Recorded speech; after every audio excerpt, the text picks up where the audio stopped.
ফুয়াদ ভাই, আপা যেখানে বলছিলেন যে স্থানীয় সরকার নির্বাচন কেন তারা চান না, কিন্তু অনেক দল বিশেষ করে এনসিপি স্থানীয় সরকার নির্বাচন আগে চায়, এবং আপনি একটু আগে বললেন প্রয়োজন স্থানীয় সরকার নির্বাচন দেওয়া যেতে পারে। স্থানীয় সরকার নির্বাচনেই সমাধান কিনা, এবং বিশেষ করে ইশরাকের এই ঘটনা, এনসিপি আজকে আনুষ্ঠানিক সংবাদ সম্মেলন করে তারা বলছে যে স্থানীয় সরকার নির্বাচনের সমাধান। আপনিও তেমনটা মনে করেন কিনা? এটা আমি গত বছর সেপ্টেম্বর থেকে বলছি, যেদিন থেকে আপনার গেজেট প্রজ্ঞাপন দিয়ে টোটাল দেশের স্থানীয় প্রশাসন সব ভেঙে দিল, এবং তারপর থেকে আমরা যেটা জানছি ইউনিয়ন পরিষদের নেতৃবৃন্দরা সব পলাতক, টোটাল সার্ভিস ব্রেকডাউন করেছে। সেদিন থেকেই আমি বলছি যে ইদার একটা সিস্টেম ফরম্যাট করে আপনি বিএনপি জামাত স্বতন্ত্র দেখে যাদেরকে দেয়া যায় সেটিং করেন, একটা নীতিমালা তৈরি করেন, ভেটিং করেন, ইন্টেলিজেন্স দিয়ে ভেটিং করে তাদেরকে তাদের রোল কী ছিল গত 16 বছরের ফ্যাসিবাদের আমলে দিয়ে তারপর তাদেরকে দেন।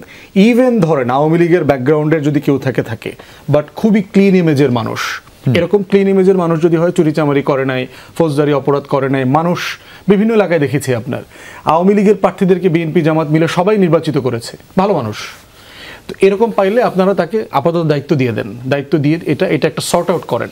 দ্বিতীয়ত বলেছিলাম, যদি বিকল্প কোথাও না পান, নাগরিক কমিটি করে দেন দেশের অথবা এলাকার গণ্যমান্য ব্যক্তি, যাদেরকে দিয়ে ইউনোর অধীনে আপনি একটা তদারকি কমিটি করে দেন, যারা কাজটা আপাতত চালিয়ে নিতে পারবে।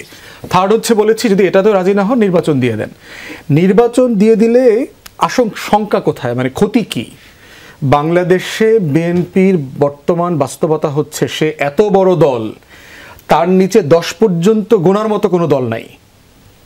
সিম্পলি বাংলাদেশের টোটাল যদি আপনি এন্টি আওয়ামী লীগ দলগুলোকে কালেকটিভলি যোগ করেন, 100 আসনে বিএনপিকে কম্পিট করার মতো প্রার্থী কেউ দিতে পারবে না, সবাই মিলেও দিতে পারবে না। জামাত, চরমোনাই, এনসিপি, এবি পার্টি, পরিষদ সব মেলায় দিতে পারবে না। বিএনপির সাইজ এত বড়, তাহলে আপনি প্রপোর্শনেট লোকাল ইলেকশনে তো সে তাই জিতবে, 90%, 99% জায়গাতে বিএনপি জিতবে। কিন্তু অ্যাটলিস্ট তার একটা লেজিটিমেসি তৈরি হয়, যেহেতু ভোটের মাধ্যমে সে স্থানীয় প্রশাসনে আসছে। এটা সুবিধাটা কোথায় দেখেন, যে বাংলাদেশ 2001-এর পর থেকে এখন পর্যন্ত কোনো ক্রেডিবল ফ্রি ফেয়ার নির্বাচন আয়োজন করে নাই। আমার টোটাল প্রশাসন কিন্তু নির্বাচন আয়োজন করতে ভুলে গেছে। একটা ফ্রি ফেয়ার নির্বাচন কিভাবে করতে হয়, আমার পুলিশ জানে কিভাবে রাতে নির্বাচন করতে হয়, আমার আর্ম ফোর্সেসরা জানে কিভাবে টাকার বস্তার বদলে রাতের বেলা স্টাফিং করে দিতে হয়, আমার নির্বাচন কমিশন জানে কিভাবে বিএনপি জামাতকে মাইনাস করে ডামি নির্বাচন করতে হয়, এগুলো তারা জানে। কিন্তু একটা ফ্রি ফেয়ার চ্যালেঞ্জিং ইলেকশন তারা তো 20 বছরে করে নাই। তাহলে স্থানীয় প্রশাসন নির্বাচনটা করলে যেটা হবে, যেই নির্বাচনটাকে আমি আমার স্বপ্নের নির্বাচন আকারে আমি দেখতে চাচ্ছি 24-এর গণ অভ্যুত্থানের পরে, যে peaceful transition of power through free fair and credible election, সেটার আপনি একটা বেঞ্চমার্ক টেস্টিং করে ফেলতে পারবেন। এবং করে ফেললে যেটা হবে, আপনি আইন শৃঙ্খলা বাহিনীকে এর ভিতরে সাজাবেন, আপনি ব্যুরোক্রেসিকে সাজাবেন, ইলেকশন কমিশনকে ওভারহলিং করবেন, এজেন্সিকে ওভারহলিং করবেন, ইলেকশন ক্যাম্পেইনের নীতিমালা পরিবর্তন করবেন, আচরণ বিধিমালা পরিবর্তন করা লাগলে পরিবর্তন করবেন। আপনি কিন্তু একটা ওভারঅল বেটার ন্যাশনাল ইলেকশন করবেন, একটা রিহার্সাল স্টেজ আপনার হয়ে যাবে। বলা হচ্ছে এটা করতে অনেক আয়োজন লাগবে, কেন আয়োজন লাগবে? সময় লাগবে। 1 সপ্তাহে একটা বিভাগ করেন, আপনি টোটাল ইলেকশন মেকানিজম স্ট্রেংথকে, যেহেতু আমি ধরে নিচ্ছি আপনি 16 বছর ধরে টাইপ করেন নাই, আপনার আঙ্গুলগুলো অবশ হয়ে গেছে, এখন আপনি 10 আঙ্গুলে করতে পারবেন না, 2 আঙ্গুল দিয়ে শুরু করেন, 2 আঙ্গুল দিয়ে 2 সপ্তাহ করেন, এর পরের 2 সপ্তাহ আপনি আঙ্গুল বাড়ান। জাতীয় নির্বাচন পিছিয়ে যেতে মোটেই যাবে না। জাতীয় নির্বাচনের ব্যাপারে প্রফেসর ইউনূস যে কথা বলেছে ডিসেম্বর থেকে জুন, এটাকে সন্দেহ করবার মতো কোনো উপাদান তো আমি এখনো পাচ্ছি না। ইন্টারনালি এক্সটার্নালি আমি 10-12 জন অ্যাডভাইজার ইনক্লুডিং স্টুডেন্ট অ্যাডভাইজারের সাথে কথা বলেছি, কেউই বলে নাই যে প্রফেসর ইউনূসের ন্যূনতম আগ্রহ আছে জুনের বিয়ন্ডে ইলেকশন পিছানোর। যদি এটা অন্য কোনো পক্ষ চেষ্টা করে, ডক্টর ইউনূস রিজাইন করে চলে যাবে, নিশ্চিত থাকেন। এই 85 বছর বয়সে একজন নোবেল লরিয়েট, তার যে ইন্টারন্যাশনাল স্ট্যান্ডিং আছে, এইটাকে মাটি দিয়ে উনি কবরে যাবে, এইটা আমি বিশ্বাস করতে চাই না। সিম্পলি কোনো রিজন নাই বাংলাদেশে, তাহলে যুদ্ধ লাগতে হবে, মানে এক্সট্রাঅর্ডিনারি সিচুয়েশন হইতে হবে বাংলাদেশে। কিন্তু ব্যারিস্টার ফুয়াদ, সরকার কি শুধু প্রফেসর ইউনূস একাই চালান অথবা তার পূর্ণ নিয়ন্ত্রণ আছে কিনা, সেটি নিয়েও নানা রকম প্রশ্ন আসছে। এবং আপনি ডক্টর ইউনূসের যে কথাই অগাধ আস্থা এবং বিশ্বাস রাখতে চান, ধরেন ডক্টর ইউনূস 3টে আন্তর্জাতিক গণমাধ্যমের সাক্ষাৎকার দিয়ে বলেছিলেন যে আওয়ামী লীগকে নিষিদ্ধ করার কোনো পরিকল্পনা তার নেই, দাবি উঠলো তিনি করলেন। ফলে ডক্টর ইউনূসকে দীর্ঘ সময় ক্ষমতায় রাখারও তো একটা দাবি সাধারণ মানুষ, ফেসবুক থেকে শুরু করে একাধিক উপদেষ্টা বলেছেন। ফলে সেটিও তো হতে পারে কিনা সেই প্রশ্নের কথা বলবো আমরা, তার আগে দর্শক ছোট্ট একটা বিরতি নিই। দর্শক স্বাগত একবার 24 ঘন্টায়। ব্যারিস্টার ফুয়াদ আছেন আমাদের সঙ্গে। ফুয়াদ ভাই, আপনাকে বলছিলাম যে এই ঘটনা থেকে এখন নির্বাচন কমিশনের পদত্যাগের দাবি আজকে উঠিয়েছে এনসিপি, যারা জুলাই গণঅভ্যুত্থানের একদম ফ্রন্ট লাইনের ফোর্স, এবং তারা নতুন দল, এবং তারা কালকে সকাল 10টায় নির্বাচন কমিশন অবরোধ করবে এবং অবস্থান নেবে। ফলে এই নির্বাচন কমিশন কি বাতিল হয়ে যেতে পারে?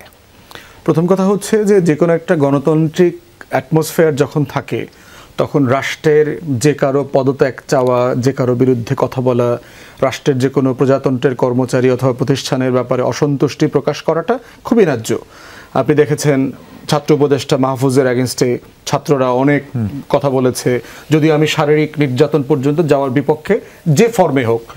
এটা এক্সট্রিম, এটা যাওয়া যাবে না। হ্যাঁ, জগন্নাথের আন্দোলন, আসিফের ব্যাপারে দেখবেন বিভিন্ন জায়গাতে আন্দোলন হচ্ছে, কোনো সমস্যা দেখি না আমি। এই পলিটিক্যাল অ্যাটমসফিয়ারটা থাকতে হবে। তো ইন প্রিন্সিপাল কোনো দল যদি নির্বাচন কমিশনারের পদত্যাগ চায় অথবা এটা ঘেরাও করতে চায়, এটা তার গণতান্ত্রিক অধিকার, সারা দুনিয়াতে ওয়াইডলি প্র্যাকটিসড। দ্বিতীয়ত প্রশ্ন হচ্ছে, নির্বাচন কমিশনকে এখন একটা স্ক্রুটিনি করা দরকার।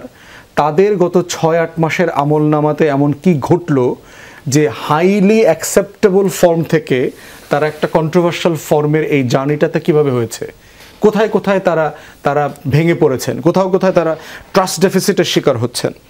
এবং শুধু তাই না, আপনার মনে থাকবার কথা, এনসিপির নেতৃবৃন্দ সম্ভবত গত মাসখানেকের মধ্যে একবার দেখা করতেও গিয়েছিল তাদের রেজিস্ট্রেশন নিয়ে। হ্যাঁ, তখন কিন্তু তারা বলেছে যে আপনি কথা কিন্তু বেশি বলেন, এরকম একটা কথা আমি কোথাও পড়েছি যে নির্বাচন কমিশনকে বেশি কথা বলা বন্ধ করতে হবে। তো এখন প্রশ্ন হচ্ছে যে তাহলে এই ট্রাস্ট ডেফিসিটটা মিটিগেট করা দরকার। যে আমি এটাকে দেখতেছি যে এই আন্দোলন এবং এই অবরোধ, এবং আমার বিশ্বাস যে কালকে এখানে একটা মিট আপেরও ব্যবস্থা হওয়া উচিত। নির্বাচন কমিশন ওয়েলকাম করুক, এনসিপি ডেলিগেশন যারা অবরোধ করতে যাবেন তাদেরকে চায়ের দাওয়াত দিয়ে উপরে আনুক, এনে তারা কথা বলেন যে আমার কোন কোন কাজের ব্যাপারে আপনাদের আস্থাহীনতা আছে, আমি এটা প্রফেশনালি রেজলিউশনে আসব। সেই ডায়ালগটা যদি ফেল করে পরবর্তী স্টেজ হবে।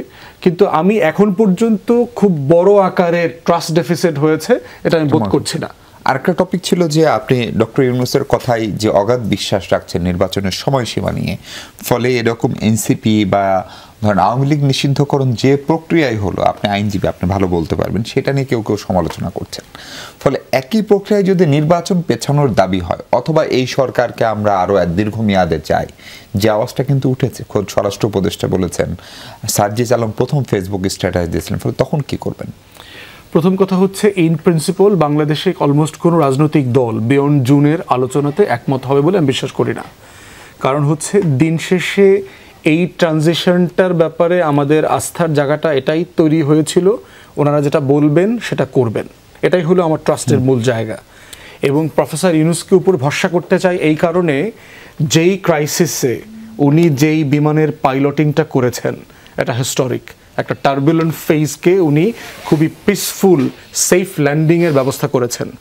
অতএব সেই জায়গা থেকে ওনার এই বয়স, ওনার গ্লোবাল ইমেজ সব কিছু মিলিয়ে উনি এমন একটা জায়গাতে ক্ষমতা ছেড়ে যাবেন না যেই জায়গাতে উনি ওনার ইমেজটাকে কম্প্রোমাইজ করে যেতে হবে, এটা আমি বিশ্বাস করি না। বিকল্প আকারে ধরেন প্রফেসর ইউনূসকে এই নির্বাচন পিছানোর দাবিটা পুশ করলো, ইউনূস অ্যাগ্রি করলেন না, তখন ওকে রিজাইন করতে হবে। রিজাইন করার পরে বাংলাদেশে কেয়ারটেকার চিফ হওয়ার মতো এই লেভেলের অ্যাকসেপ্টেবল ন্যাশনালি এবং ইন্টারন্যাশনালি কোনো দ্বিতীয় ফিগার নাই। তখন যেটা হবে যে এটা ডোমেস্টিক ক্রাইসিস তৈরি করবে। এই ক্রাইসিস হ্যান্ডেল করবার মতো কোনো অন্তর্বর্তীকালীন সরকার, কোনো বুদ্ধিমান অ্যাডভাইজার এই দায়িত্ব নিবে বলে আমার ন্যূনতম কমন সেন্সে এটা পড়ে না। বাংলাদেশের অধিকাংশ এস্টাবলিশমেন্ট কিন্তু বিএনপির এই দাবির সাথে অ্যালাইন্ড। দেশে বিদেশে বিএনপির যত ক্লোজ দেশের যে স্টেক হোল্ডার আছে তাদের যদি এক এক করে ধরেন, সবাই কিন্তু নির্বাচনের ডেডলাইন তাড়াতাড়ি হয়ে যাক এই ব্যাপারে তারা অ্যালাইন্ড। এই total establishment two beyond June কোনো ইন্টারন্যাশনাল ইন্টারভেনশনকে অ্যাকসেপ্ট করবে এটা আমি বিশ্বাস করি না, এটা আমি বোধ করছি না। অতএব সেই জায়গাতে আমি এখনো আস্থা রাখতে চাই, আস্থা ভাঙার মতো এখন পর্যন্ত কোনো উপকরণ আমার কাছে নাই।